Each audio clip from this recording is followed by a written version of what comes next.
Hello, my name is Kelly Lemon and I'm a property investor and trainer. Now, I've been investing in property for over 20 years now, and one of the tools that I use to do that is Rightmove. It's simple, it's free, and it can be very easy to use. However, there are a few tips and tricks that will help you navigate it and really help you compile the questions that you need to move to the next stage when you're looking at purchasing a property. So I'm going to share with you a video I did as part of one of my trainings, which really goes through Rightmove, shows you how to use it, and also works through an example. So this is a video from one of my trainings that I've recorded in a previous session, and I hope you find it really useful, and I'll be back at the end of the video just to give you a few more tips and tricks. So what I'm going to do with you is I'm actually going to share my screen. I'm going to work through an example. I'm going to pick an area. I'm going to show you how I look for property with a very specific criteria in mind, and let's do that now. Okay, so this is my screen, as you can see. Now, the portal that I use is Rightmove, but just before I get started on that one, I just thought I would Google kind of the top portals in the UK to do it. So some of the portals that people use to look for properties: Zoopla, On the Market, Prime Location, all those sorts of things. Like I say, for me, I use Rightmove, so that's exactly where I'm going to go, because that's the one that I'm most familiar with. It's one, to be fair, it is the one that most agents will use this, and you'll see it there. You'll see it on other portals as well, but you'll definitely see it on Rightmove. So if I go to Rightmove, now you can create yourself an account, which you'll come in quite handy, and I'll show you that. Now, I'm actually going to pick an area that I don't know particularly well, because I thought that'd be fun. So I'm going to check for Northampton, in Northamptonshire, and I'm just going to look for sale for properties. I am not going to put a price range on it at the moment, but I am going to say a 3-bed minimum. I think for me, I'm actually looking for a family sort of property, or certainly sort of a starter home for a young couple. For the intents of this purposes, and again, this is thinking about what your criteria is and all those sorts of things. I'm actually looking for a house. I'm not looking for a flat or land or anything to develop there. So I'm just looking for a house. And I'm not going to tick this box. This box looks, well, sometimes it can be useful. This box tells you what's already sold, so that can give you an indication. But with this particular exercise, I'm looking to buy, so I'm not too interested in what's sold, although that does give me some good market data. So I'm going to go for find properties. Now, one thing just to point out when you use this is automatically it's got some filters on there. So you can go to filters and it can show you sort of what property types. If you're only looking for terrace, you can unselect the rest. I'm quite happy to have those selected. If I go a bit further down, buying schemes. So quite often with Help to Buy or any sort of scheme really. So I don't want to see those because that's not appropriate for a landlord. I don't want retirement homes. And for me specifically, I don't want new homes. So I'm looking for a second-hand home, and you can have things in it must have, but I'm not too focused on it at the moment. I'm just going to have a look and see what there is. There's 445 results. I tend to put them in order so I can kind of have a look through them, and then I'll use my scroll bar to go up and down. However, what I also will use is the map.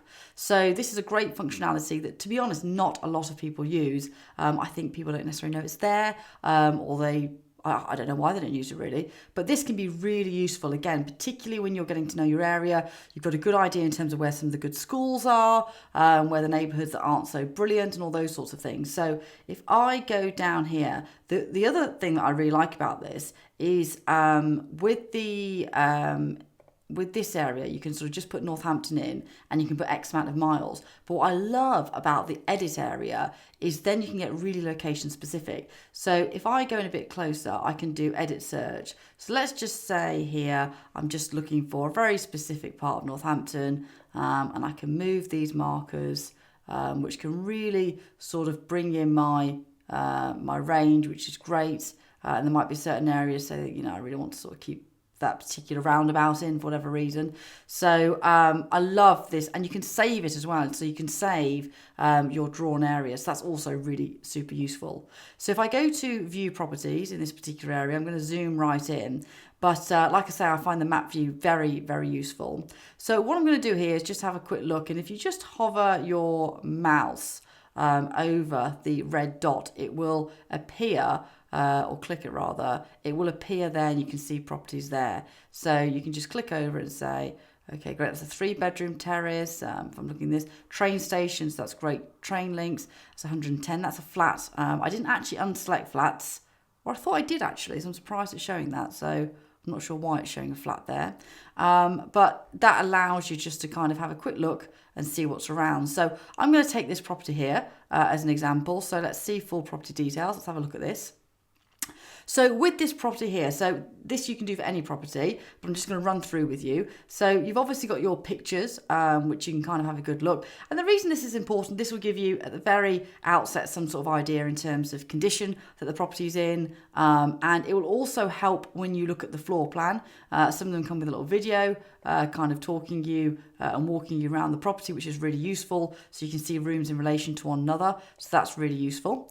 The other thing that's quite good about this is if I scroll down, I'm going to come to floor plans in just a moment because that's a really, really important part of the portal.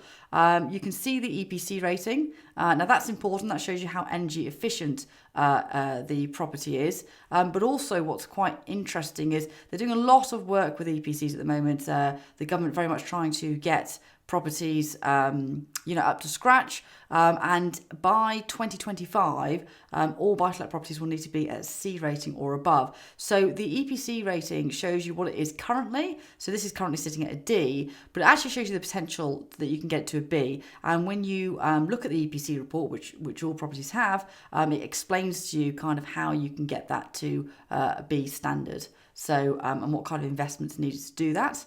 So that's useful. It gives you sort of how far away the train station is. So on our map, that actually looks a bit further away, but 0.9 miles, which is useful. The mortgage isn't so useful because it's looking at first-time buyers. It's not looking at buy-to-let landlords. So don't, I think they do like a little calculator. Don't necessarily take that, although you can manipulate it and put in your own deposit and all those sorts of things. But I've got something that will help with that, so I wouldn't pay too much attention to that. What's really good here is you can see the property sales history. And all of this information really is to allow you to build a picture and start jotting down your questions. That's the biggest thing for me, really. This is the opportunity to find out, and it will just spark questions. So, for example, this was last sold in 2016 for £105,000. Now, bearing in mind it's up for £215,000, that's just, I suspect, and again, this would be one of my questions, given the condition of it, it looks in good condition, it looks like it's not long been renovated. So I imagine they bought it and they've done quite a bit of work to it. But even so, that's sort of doubling the price in a relatively short time period. So that's just something to note. The other great thing about Rightmove is you can go to sold houses in the area. So you can have a look at, you can actually sort of say, I want to look at terrace houses, freehold. So it kind of gives you an idea what's been sold in and around the area. So that's really useful because then it kind of helps you see if it's really overpriced or not. So I look at market information. This is another thing. So again, if I look at this, so this is a 3-bedroom terrace house that I'm looking at. This will be looking at properties nearby. So this is what's for sale nearby. So again, you can kind of look at some of those prices. You can go in, you can see how far away it is, and then you can have a good look. You can see what's under offer in the nearby areas, and then you can also see what's sold. So all of this information is absolutely free and it's on Rightmove, and it's really, really useful when you're sort of, kind of putting together a case and tells you sort of when it was sold, and you can get a good look at kind of what your competition is. And again, it helps you build your questions for agents, which is the key thing that I'm trying to do.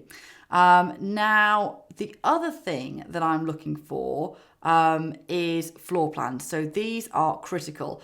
Unfortunately, not all properties have floor plans, which is a real pain. I don't know why all properties don't have floor plans because they're absolutely essential, but hey ho. But these are really important. They're important for a few reasons. So what are you looking for a floor plan? Well, first of all, you're trying to get a good idea in terms of the pictures that you're looking at and tallying them up. So this is a really interesting property because it's kind of got a really open sort of area here. So we'll have a quick look at the pictures and kind of explore that, but you can kind of match up and say, You match up the pictures and go, okay, so the lounge. Because what's interesting with this property is the lounge is actually on the first floor, which is interesting because the kitchen and the 2 bedrooms are on the ground floor, which is not really a usual setup. So again, that would be a question for me as to why it's done that way. But you can use these descriptions to marry it up and it kind of gives you an idea. But that's an interesting picture because I can see that that relates to that area there. So that gives me a good sense. So this is linking to this gallery area here, you know, where it's in essence, it's unused space really.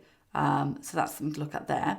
So the other thing I'm looking for floor plans is I'm looking to get a sense of how big the bedrooms are, but I'm also looking to see if it would work for a family, if it would work for my demographic, for my target market, but also is there any way I can add any value? So the pictures are really useful to kind of give you an idea in terms of what kind of current state the property's in, but also, for example, there's no pictures or I haven't seen any pictures of the outbuilding. So I'd be quite curious, like how big is the outbuilding?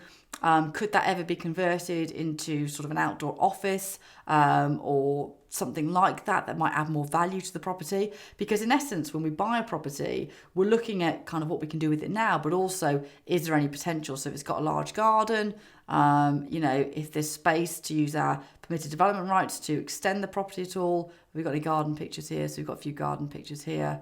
So I suspect, I'm not sure where the outbuilding is. I'm not sure if that's it there. I'm not sure. So that would need a little bit more investigation. But again, really, this is a fact-finding exercise. So that's what the purpose of this is for. So if I go to my floor plan, yeah, those are the sorts of things that I'm looking for. And I'm also looking for the pictures and the floor plan, how much work needs to be done. Can I increase the value with an extension or by refurbishing certain areas? With this property, I would say, no, not necessarily. It's pretty much good to go, just from first glance at the pictures. There might potentially be something else I could do with this outbuilding. That would be a question I would have. But either way, I would take a note of the questions that you've got from looking at this information and when you read what the agent says and get a list of your questions. But before we move to making a viewing, which would be the next, or booking a viewing rather, which would be the next stage, I'm going to share with you a spreadsheet that I've created, which will help with, let's see if I can find it, bear with me, which will help with analysing it.